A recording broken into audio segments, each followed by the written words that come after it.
Bismillahirrahmanirrahim. Hello, folks. So, we have another question here. We state that a 25-year-old woman, gravida 2 para 1, a 24-week of gestation, comes to the office in mid-November for a routine prenatal visit. She has felt normal fetal movement and no abdominal pain, vaginal bleeding, or leakage of fluid. 3 days ago, the patient's 5-year-old son was diagnosed with varicella. However, she has not had fever, malaise, or a rash. The patient has no chronic medical issues or previous surgeries. She takes a prenatal vitamin and iron supplement. The patient does not use tobacco, alcohol, or easy drug. Blood pressure is 110/60 and pulse is 64 per minute. BMI 27 kg. Physical examination show no rash or lymphadenopathy. Fundal height is appropriate for gestational age. The fetal heart rate by bedside Doppler is 145 per minute. The patient prenatal laboratory results are as follows: rubella IgG negative, rubella IgM negative, varicella zoster IgG positive, varicella zoster IgM negative. Administration of each of the following is the best next step for this patient.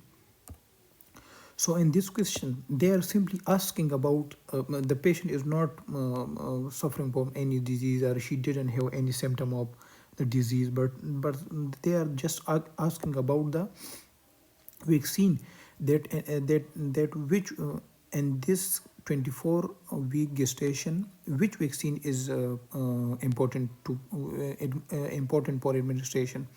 So first of all, we have to see in this question there is only one hint in the question. As we can see, mid-November. This is mid-November. As I highlighted here, mid-November. So in mid-November, November and December, these are very cold. These are very cold months. So November and December, and we as we already know that in November and December, which disease are more common? So the influenza diseases are more common. Which disease? Influenza. So in this question, the choice B is the correct one, influenza vaccine. And as we already know, is there are some vaccines which are which we have to administer during pregnancy and which are safe in pregnancy. Those vaccines include inactivated influenza, Tdap, and Rahudi immunoglobulin. Rahudi immunoglobulin, RHOD immunoglobulin. The inactivated seasonal influenza vaccine is safe during every trimester of pregnancy and should be administered to all pregnant patients as soon as it becomes available. So the correct option here is influenza virus vaccination. This is a very simple question. I will revise again. They are just asking about the vaccination, that in mid-November, which vaccine is responsible, which vaccine we can give to the patient. So at mid-November, there is very cold, and the influenza and the influenza diseases are very common. Flu, just we call it flu. So we have to administer the influenza virus vaccination. So let's come to the choice A. Why the choice A is the incorrect one? Influenza, Haemophilus influenza type B conjugate vaccine. So Haemophilus influenza type B is safe in pregnancy.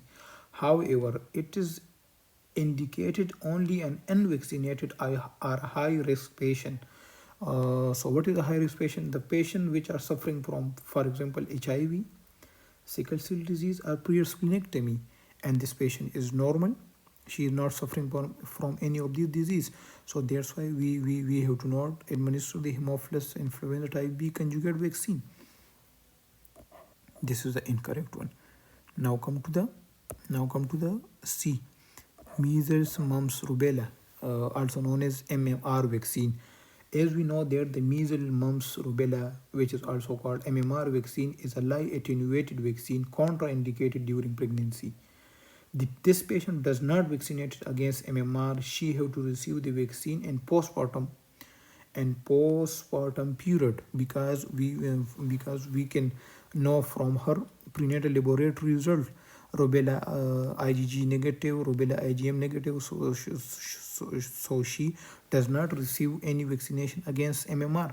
So in the postpartum period or after delivery, we can administer the MMR vaccine.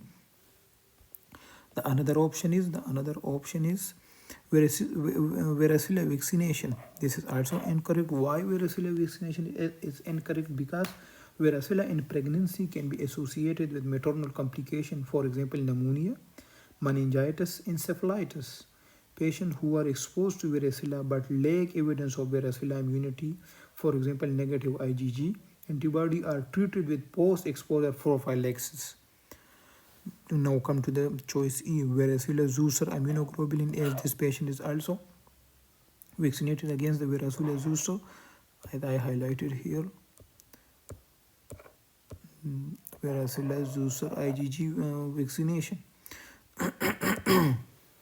The varicella zoster vaccine is a live attenuated vaccine and is contraindicated in pregnancy. And this patient had immunity against the varicella zoster as her varicella IgG antibody are positive, as I told you. So let's revise again. Why we have to administer the influenza virus vaccine, because the patient is not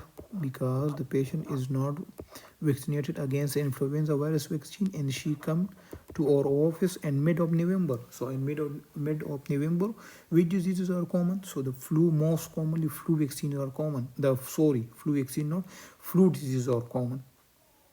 So we have to administer the influenza virus vaccine. Thank you.